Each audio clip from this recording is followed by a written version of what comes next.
Hey, good morning, Gateway. Today's video is gonna give you a little bit of a tour. A lot of y'all haven't been able to come over to our office, and right now you can't come over, but because of social distancing, of course. But it's been a really neat setup. So behind me is Burgess Road, and you would pull in right here. Many of y'all have come to maybe the ladies' Bible classes and stuff. And a lot of times people go down this road to the back of the building, but our office is actually up here at the front. And so we're gonna go for a quick walkthrough, then I'll have a quick word for you. And I'm pretty excited about letting you see everybody, letting you say hello to everybody. So you come right here, and as you can see, the Gateway G is right there. And so when you come in here to the beginning, here is Kelly. Say hey, Kelly.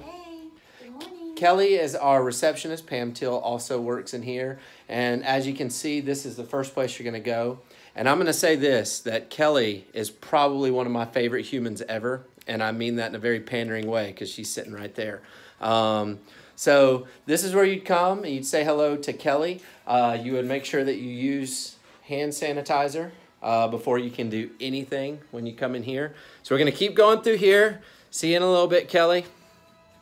And so this hallway, and you can see we store a lot of stuff in here. It is temporary. So if it looks a little junked up, that's because that's just how it has to be. This is Jen's office. She's going to be here a little later today to do a live worship. I'm going to take you down this hallway here, okay? So when you come down this hallway, this is where the magic happens right here. This is the guy. This is our senior minister, Jeremy. This is Jeremy's office. He is normally hard at work. Jeremy, you want to say hey? Hey! Yeah. All right, I'm not editing any of this because I want you to see it in all of its raw glory. So that's his office. That's where, I mean, he's the boss. So that's where his office is. And when we come over here, this is Jessica. Jessica, say hey. Jessica is our financial administrator. And you might be like, why is she back in this cave-like office? And I don't know. That's the office that she got. So here's our little conference room area. We've got coffee, and this is where we sit and we meet and we come up with all of our fun ideas and plans, and we talk curriculum, and a lot of meetings have been happening around this table. You know, face-to-face with separation, but also using Zoom with our leadership as we're continuing to figure out what church looks like while we're not meeting physically together corporately. So I'm going to keep walking you through here. Jeremy gave y'all, if you watch the Facebook Live, a tour of my office. This is my office, but there you go. Coming through here, if you look here, we have 2,000 pre-done communion cups and stuff, so we're good there. We keep coming around the hallway here, and this is going to be a cool room for you guys to see. Here is where we do everything. Here's Mixon, our tech guru. This green screen, all of this, the camera, this is where we live streamed the worship this past Sunday. This is where we've shot video announcements. This is where we're going to do Jen's worship today with the kids. This is the room where all of that happens, and Mixon is the guy that makes that all possible. So it's a neat behind the scenes thing. In a really neat kind of twist of events, we've always used the green screen for video announcements. So now having to stream, it was neat. We didn't have to go out and get a whole bunch of new stuff because we were already using some of this technology. And hopefully, even when this is all over and we are able to get back together, we will be able to continue to stream some of our worships, especially when we get into the new building. That was going to be a thing. We have a lot of closets like this where there's just a bunch of stuff because we have a bunch of stuff. All right, so we're coming in here. Here's Jared's office. Jared, say hey. What up? Yep, so Jared is hard at work. He's doing a bunch of stuff with the teens. My son, Jack, is a teen. He's been doing Zoom meetings and all kinds of stuff. Really neat. So he's hard at work here. This is actually Randy's office. Randy keys his locks with keys that we don't have because he's a very personal, private person. So this is actually not our office space. as you know, we're sharing it with the workers' comp division, and the IRS is on the other side. So normally this place is full of people that we don't know. We have a door that separates us. Obviously, because they're state employees, they're not meeting right now. So we kind of have this whole thing to ourselves, which they're going to be moving out soon anyways. We'll have this whole place to ourselves. And the neat thing is you actually just toured through a major part of what the children's wing is going to be in the new building. How about that? That's kind of a fun thing to think about. Like all these walls, everything, it's all going to be remodeled, and this is going to be, in essence, the children's wing. And coming in here, this is where, I mean, you're coming into the middle school room, the student ministry and everything. Oh, yeah, also, this is Benny Hutton's office right here that he works out of, which is neat.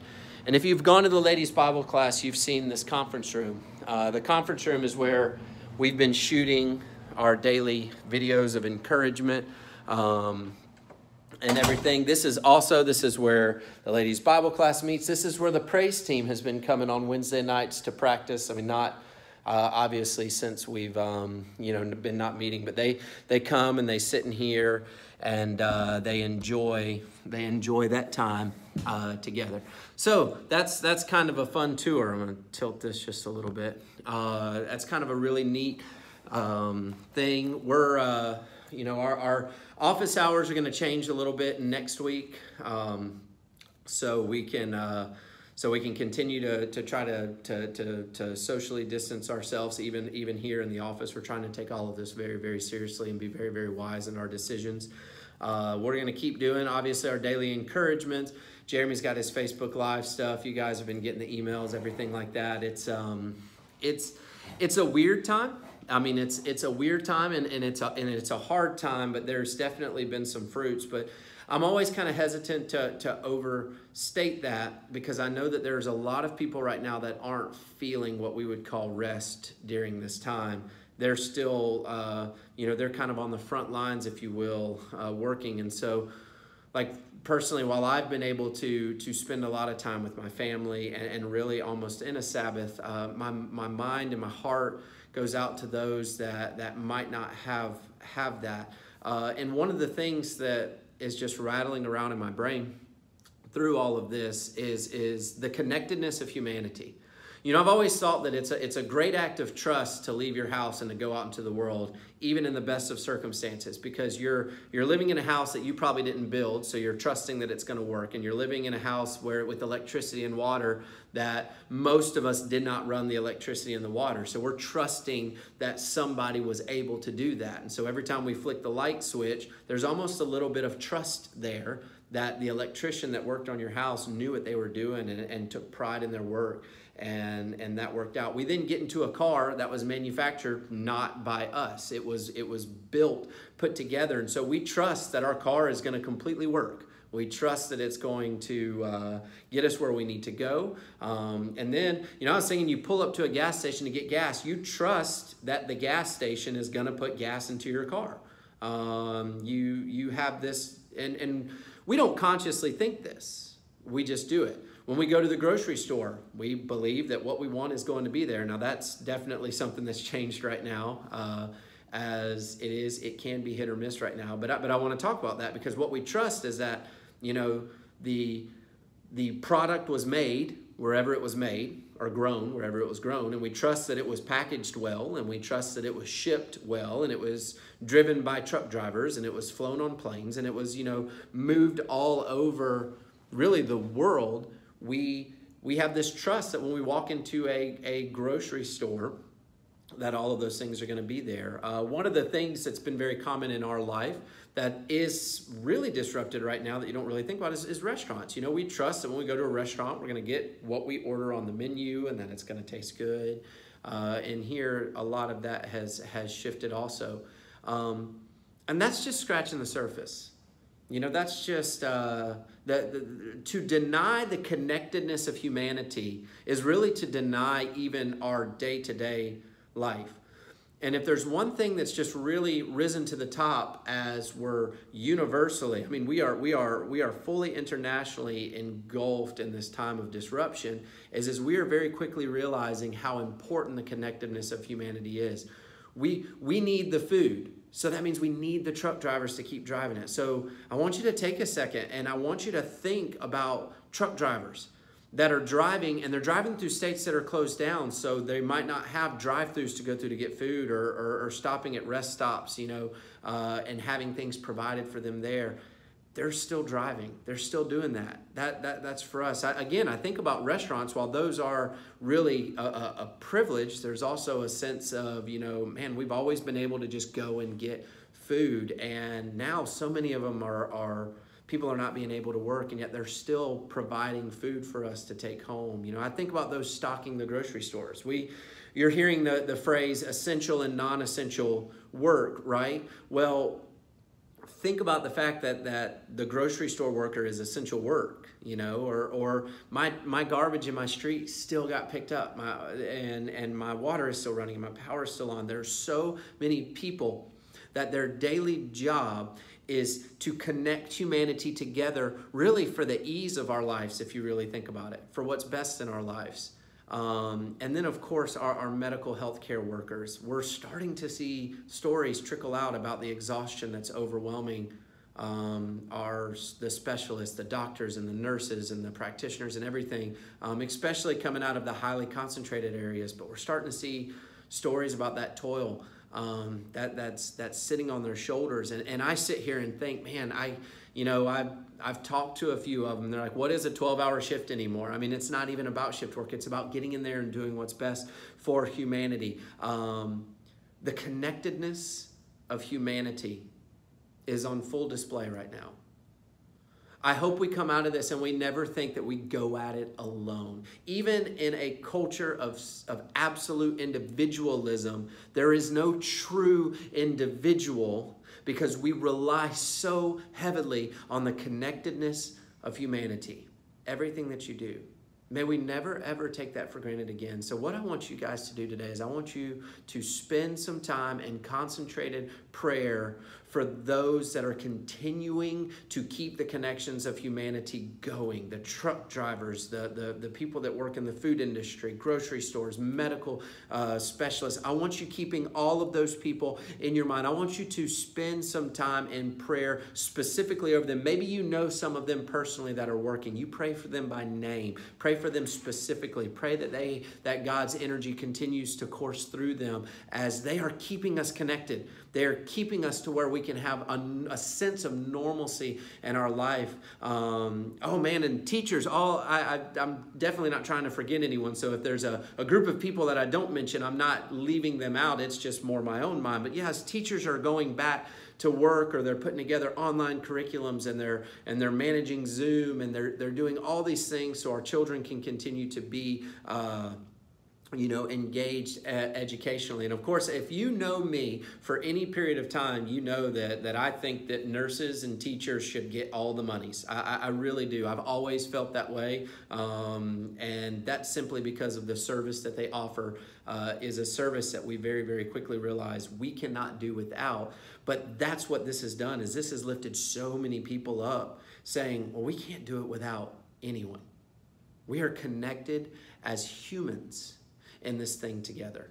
We need to stay focused. And of course, as Christians, we absolutely believe this, and we believe this on another layer, that this is what kingdom living is all about, is we love our neighbor. We love God and we love our neighbor because we are connected as humans. So a passage of scripture that I want to read, 2 Peter chapter 1, verse 3. Full confession, when I start reading this, my mind's going to go to a cappella because they wrote a song about using this exact verse. I've always cracked the joke that the Bible got, its verses from a cappella. That's how I was raised. So this is 2 Peter chapter 1, starting in verse 3. His being God, his divine power has given us everything we need for life and godliness through our knowledge of him who called us by his own glory by his own glory and goodness.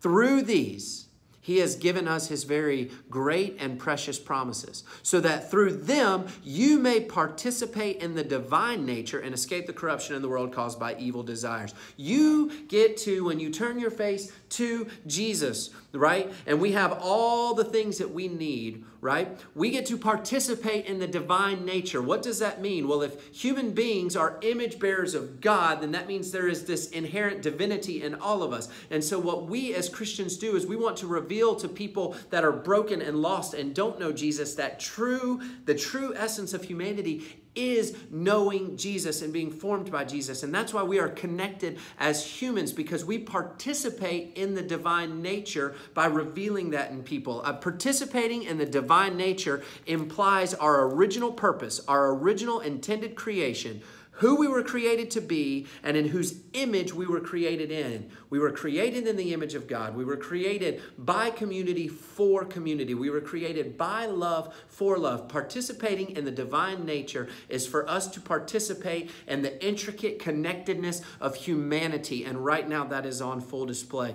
And listen to what it says as it keeps going on in verse 5. For this very reason, make every effort to add to your faith goodness. Are you being good right now? Are you finding opportunities to be good? Add to your faith goodness, and to your goodness knowledge, being in the Word, growing, loving people so the expression of God is made full in us. 1 John 4:12. And in that knowledge, self-control, and self-control, perseverance. We got to persevere through these times that are challenging. And to perseverance, godliness. And to godliness, listen to this, brotherly kindness. And to brotherly kindness, love. If you possess these qualities, did you hear those qualities? The qualities of goodness and knowledge and self-control and brotherly love.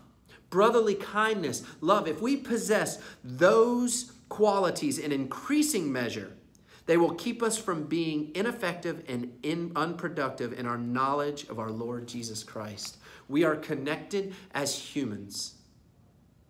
The connectedness of humanity means we need each other. Right now, that's on full display physically. Right now, we see the ways that we need somebody. And so when we participate in the divine nature, 2 Peter chapter 1, when we're given all the things that we could possibly need through his divine power to participate in brotherly kindness and to participate in godliness and to participate in goodness, we make sure that we are covering humanity in prayer, that we are covering our neighbor in prayer, that we are covering all of those that are working right now in prayer. And what I pray is that when the Lord willing, as this begins to go away or begins to change or there's a new normal, as this all begins to happen, I pray that we keep this going forward and we never take for granted again the connectedness of humanity and our role as Jesus followers in that humanity. Love you guys, and this is our last video for the week because the office is Monday through Thursday. We'll send out another one on Monday, and hope to see you guys soon.